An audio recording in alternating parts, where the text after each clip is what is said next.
Erik, sometimes it's about more than just a game or a series, but sort of a way.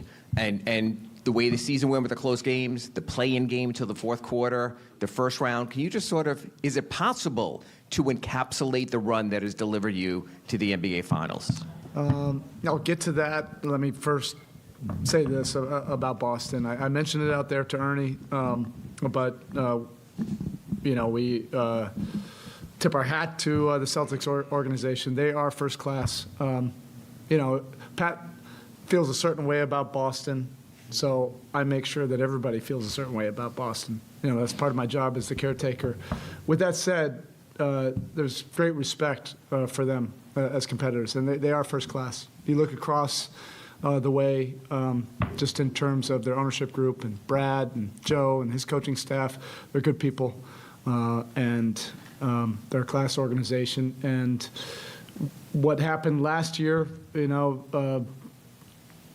obviously was on our mind, and it drove us this year. And that's what you always hope for competition, that it can drive you to a higher level. And I think that's what you saw in this series this year, to be able to have to overcome a lot of stuff. And in terms of answering your question,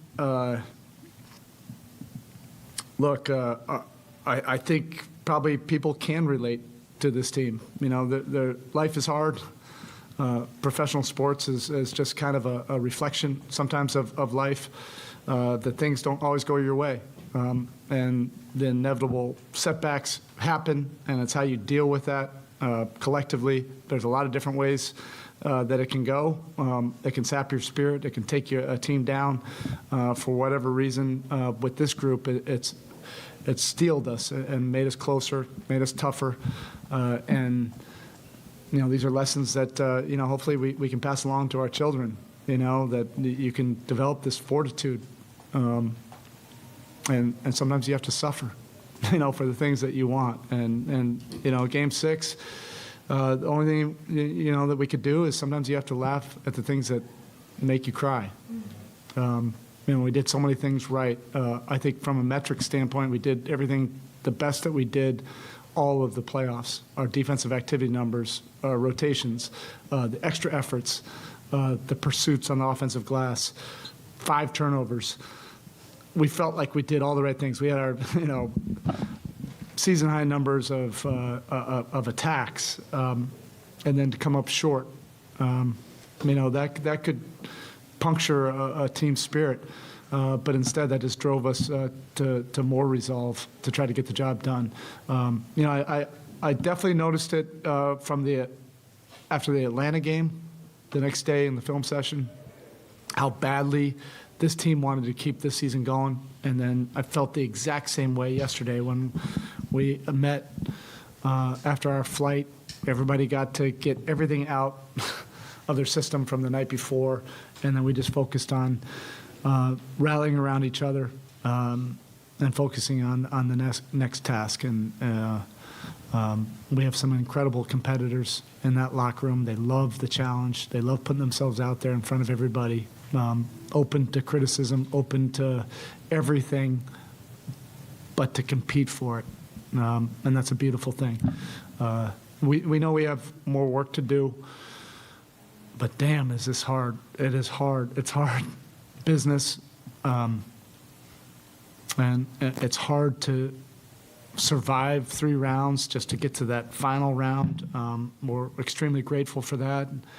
We're not even going to think about this next round until we get to Denver. And I wanted everybody to acknowledge just how difficult it is, and to enjoy this moment. It's the longer you're around in this business, you realize the harder and harder it is to do something like this. It's a special group. So we'll definitely take this, and it's poetic justice, to be able to get it on this court, tough environment. We'll celebrate a little bit tonight on that plane to Denver, and then we'll get on to that next challenge. Caleb came very, very close to winning the conference finals MVP, just a couple of votes. Just to put it simply, what did he mean, especially his offense, mean to you in the series? It's been amazing. If you're a real competitor and it's in your soul, and that's what Caleb is, He's a competitor. Every bit the competitor that, you talk about with Jimmy or Bam or, whatever. Caleb is a competitor. You get to the higher stakes, the further you get along, the more competitors are going to reveal themselves.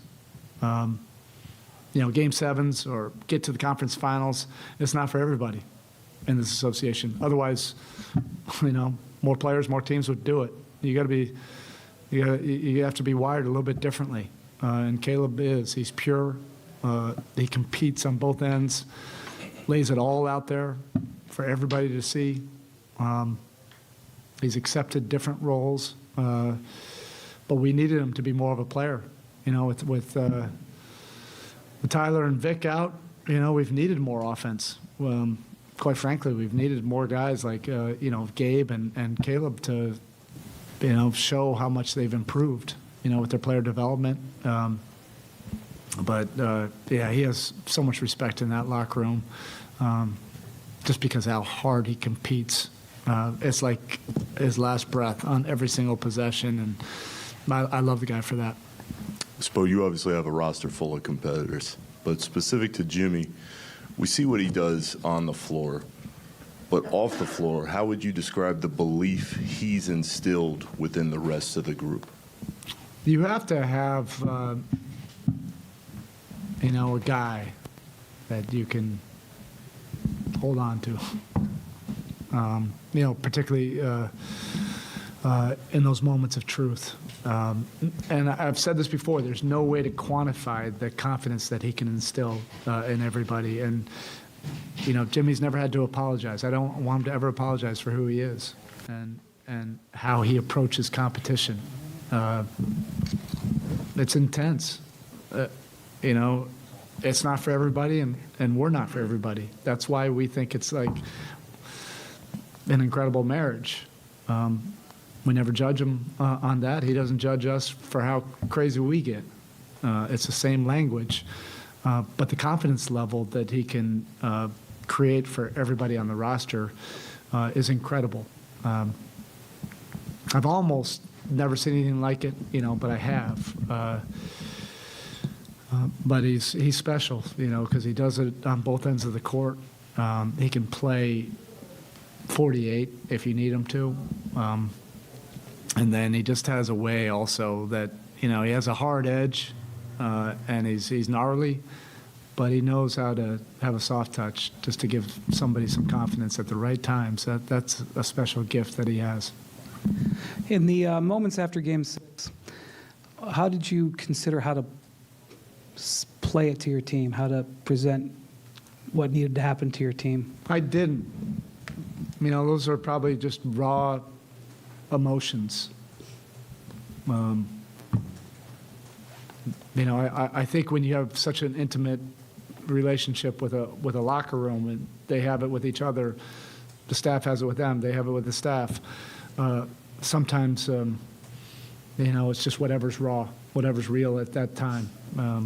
It wasn't scripted, and it's not even the reason why. Like, we have a bunch of guys that just love competition. Just drop us off anywhere and compete for it. Like, put ourselves out there, open to all the criticism and everything. But, hey, it's got to happen between these four lines. We don't care what the rest of the world is saying. We don't care who's criticizing who. You got to line up between these four lines, and let's figure this out. And I think that's the nature of this team that I think, a lot of people respect. Because we have had our fair share of setbacks and disappointments, frustration, but we just keep on picking ourselves up and getting on to the next fight. I know it's not all about scheme, but you guys are able to sprinkle in zone a good amount tonight. How important has just that defensive versatility and versatility in general for this team been along this path? Yeah, I think the versatility. Come on, Mr. Butler. Come on. The versatility and toughness and guys like this that drive it, If your best players aren't defenders, it's hard to create a good defense. We have Jimmy Butler and Bam Adebayo. They care about defending and doing the tough things. It's pretty easy to figure out the rest of the stuff. And schematics are not it. It's committing to doing tough things. All right, appreciate y'all.